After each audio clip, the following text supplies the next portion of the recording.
Could you explain the importance of a living master opposed to a master who is no longer in his body, and the difference really? Do I have to really explain the difference between the dead and the living? It's a big difference, isn't it? What would you like to be right now, living or dead? Living, isn't it? So, the values of living I don't have to sing. It's very significant to be living, isn't it? Whether you're a master or no master, it is very significant to be living, isn't it? So, that significance continues in everything. Those who left their bodies can be a great inspiration, but you cannot work with them.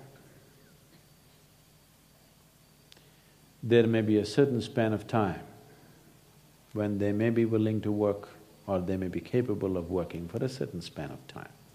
That is, if they've set themselves up like that, if they have certain level of mastery upon themselves, there may be some who will work for a certain period of time.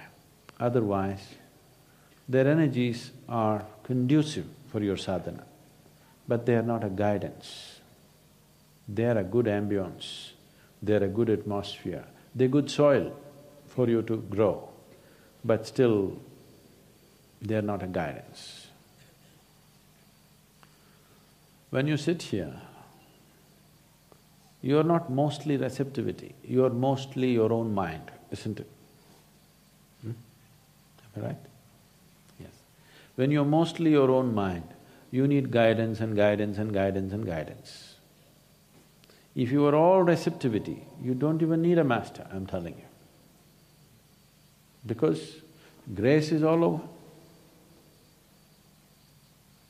You don't need a master, you don't need a temple, you don't need a meditation, you don't need anything if you're all receptivity. That's a rare being. Right now, you're largely mind, moments of receptivity may be here and there, isn't it? When you're largely mind, you will do best with the living, not with the dead. If you're all receptivity, you would do well with the dead, and even without the dead, you would do great. Because grace is not in one place in the existence. There is no place in the existence where there's no grace. Maybe a few places are more conducive, that's different. But there is no place in the existence where there is no grace. It is just that, is it churning up intensely enough in a particular place for you to be receptive? Because your receptivity is at a certain level of insensitivity. Now you see, you sit here, you think this is just a garden. If you go into the temple, you will become like this. But some people go into Dhyanalinga temple and they look around, nothing is happening, just chit, chit, chit, water drops are falling. Nothing happening, what's happening here? Then we dunk them in cold water. Here. Then they go sit there and they'll begin to… something happening. There are some, even if you dunk them 3 times in the cold water, nothing happens, they go sit there and still look up and down. You take them there to Bhairavi, suddenly they are up. These are different types of energies. It is not that here it's any less, even here it is, but it is not in the same level of intensity that you can perceive. Wherever you are, it is there.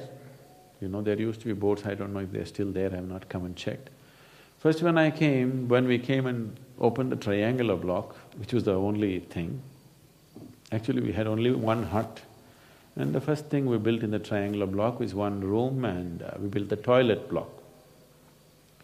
Then I found people had toilet problems. What's a toilet problem?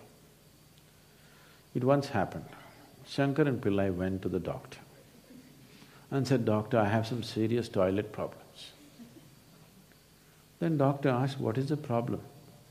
You are not able to urinate? You're not able to pee? No doctor perfect, every day 6 o'clock in the morning, like clockwork it happens. So you're not able… your bowels are not moving, what's happening? No doctor, it's perfect, every day at 7 o'clock in the morning, like clockwork, always on the dot. Then doctor thought about it, then what is the toilet problem you have? Said, but doctor, I always get up at 8 o'clock.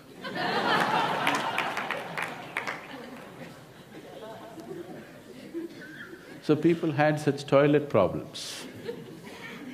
Not that it was not happening, it was happening little messy.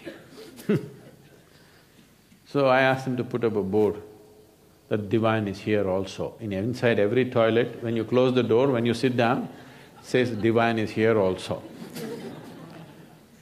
So that you shit with some sanctity. Shit can be a spiritual process. After all, the whole spiritual process is to cleanse yourself. It is one of the most… the best cleanup jobs you can do in a day. Yes? So, grace is there also, I am saying. It's not any less in the toilet.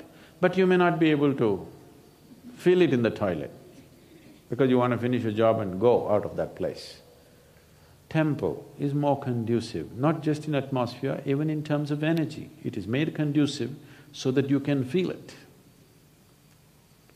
Right now there is life energy everywhere, but you're not able to take it in. You have to make food in a certain way and consume it, then only you are able to take it in. A goat comes and grazes this grass and he is nourished. You cannot eat this grass and be nourished, you need a different kind of thing. There are many insect forms, there are many other microorganisms where for them 90% of their life energy happens because of sunlight and air. No water, no food. Only 10% of their energy happens because of water and whatever food they consume, because they're micro. If you're micro, how much would you consume? Micro, isn't it? So, even in you, if you become very receptive, you will notice, you will see on a particular day, if you remain very ecstatic through the day, you will see the volume of food that you eat will just come down because your receptivity is better. How you receive the sunlight, air and water, easily 60% of your life energies can be generated from sunlight, air and water. Only 40% from the food that you eat. Most human beings in the world can eat 25 to 30% of what they're eating right now and live perfectly well, maintain the same weight, not lose weight, maintain the same weight, live perfectly well, become much more healthy, much more agile, much more active and much more energetic with just 25 to 30% of the food that they're eating. You can experiment and it happens. When you're in a Bhava Spandana program, you're not even eating 20–25% of the food that you normally eat because we don't give you time to eat. And people are much more energetic than usual. People come to samyama, if they become meditative, they barely eat and they're still fine. So, your receptivity has to be enhanced. If your receptivity is enhanced, dead, living, even the non-existent will help you. But when you're so full of mind, you must be with the living, otherwise you will deceive yourself. You will receive all kinds of messages, the kind of messages that you like. If your guru sends you a note from heaven, I love you, don't believe it, it's your mind. Yes, it's your mind, he doesn't do such things.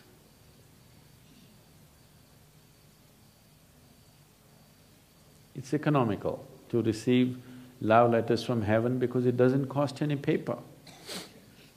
You know, it's ecologically very sensitive issue, paper. So it's a very eco-friendly love affair. It happened. A boy went to college. First day, he looked like this, on his left side there was a beautiful girl. So on a little piece of paper he wrote, "I love you, do you?" and passed the note to her. She wrote no and passed it back. He looked at it. Then he wiped out the no and gave it to the girl who was behind. She looked at it and she said yes and sent it back. The moral of the story is, save paper and save nature.